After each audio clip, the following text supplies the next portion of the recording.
Todas as vezes que alguém diz que a União Soviética, o socialismo fracassou em todos os lugares do mundo, não deu certo em nenhum lugar, etc, etc, etc. Primeiro antagonismo, a gente já pode dizer o seguinte, olha, isso aliás está lá no livro do professor Vladimir Safatli, A Esquerda que não teme dizer seu nome. Ele vai dizer o seguinte, olha, se você chegasse a alguém no meio, sei lá, no ano 1000 na Europa e dissesse o seguinte, vamos defender aqui os ideais republicanos, olha, ele ia te chamar de doido, né? Porque isso não deu certo em nenhum lugar do mundo, né? O ideal da república, né? Porque o ideal, aquilo que se foi feito lá com os maiores pensadores na Grécia, na terra de Platão, terra de Aristóteles, terra daqueles grandes pensadores, eles acabaram sendo dominados por potências estrangeiras.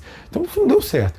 E, vamos dizer, se falasse no ano 1000, né? Mas havia, vamos dizer assim, uma força dentro daquela ideia que ficou ali em latência, né? E ela eclodiu em certo momento. Ela voltou e hoje, vamos dizer assim, com imensas dificuldades, com as devidas adaptações, até porque uma das várias contradições daquela sociedade da Grécia Antiga é que ela era fundamentada sobre o trabalho escravo. Então, com as devidas adaptações, claro que não é estritamente igual, hoje quase todos os países têm uma estrutura republicana. A ideia de poder votar, a ideia de poder substituir os seus políticos, etc, etc. Eu já tratei isso com mais vagar no livro sobre Paideia, a formação do homem grego, do Werner Jäger, tá, vou deixar aqui embaixo. E o segundo aspecto, esse aqui voltando ao aspecto dos números que eu queria destacar. Quando você vai debater com alguém que fala que o socialismo fracassou em todos os lugares e tal, eu sempre faço uma pergunta concreta. Porque aí sai dessas palavras grandiloquentes, né, essas palavras magnânimas, fracassou, deu tudo errado, lá, lá, lá. Então, meu irmão, vamos trabalhar aqui com fatos e dados. Me cite um dado em que a União Soviética fosse inferior ao Brasil quando ela se dissolveu em 1991.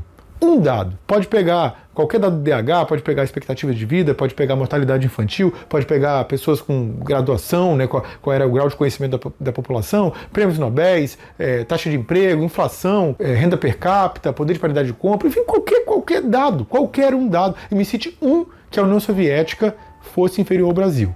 Aí você vai dizer, não, mas calma aí o Brasil. Não, calma aí não, cara. Calma aí não, o Brasil é um país capitalista, né, governado basicamente pela direita em quase toda a sua história, é um país riquíssimo, que tem terras agricultáveis, que tem um povo que fala um só idioma, que tem sol, né, na maior parte do ano, que pode plantar e tal, que tem pedras preciosas, que tem petróleo, ou seja, calma aí, meu cara, calma aí, tem minérios, tem vários minerais, calma aí.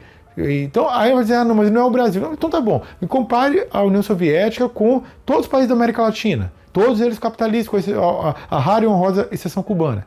A União Soviética tinha dados melhores que todos esses países, todos os dados, sem exceção, todos os dados eram melhores. Aí vamos comparar com todos da África, melhor que todos, com a imensa maioria dos países da Ásia. Pô, a União Soviética era melhor que todos.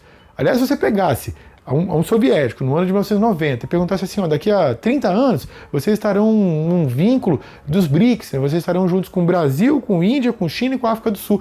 Para eles seria uma coisa assim, ultrajante, seria demérito. Eles estavam em um nível superior. Né? Aliás, a própria designação dada pelas potências capitalistas reconhecia isso, porque havia os raros países do primeiro mundo, né, alguns países da Europa, especialmente do norte da Europa, Estados Unidos, Canadá e Japão, havia os países de segundo mundo, né, ou seja, no meio termo ali, uma espécie de classe média do mundo, que eram os países socialistas, e havia a imensa maioria dos países que eram de terceiro mundo, que eram os países pobres, países capitalistas, explorados inclusive por essas grandes potências capitalistas que compõem o primeiro mundo. Ou seja, quando você põe o dado, aí quando a pessoa fala assim, cite um, ele não consegue. Então por isso que é importante você trabalhar com fatos e dados. Só para dar um exemplo, na União Soviética, quando ela se dissolveu, ela tinha 4 milhões de pobres. Só nos Balcãs hoje tem mais de 40. E esses 4 milhões de pobres estavam lá nas franjas da União Soviética. Turcomenistão, Quirguistão, Azerbaijão, etc, etc. Então se a pessoa diz que o socialismo não deu certo em nenhum lugar do mundo e você comprova com fatos e dados que a União Soviética era superior à imensa maioria de todos os países do mundo, então você está me querendo dizer que o capitalismo deu menos certo ainda.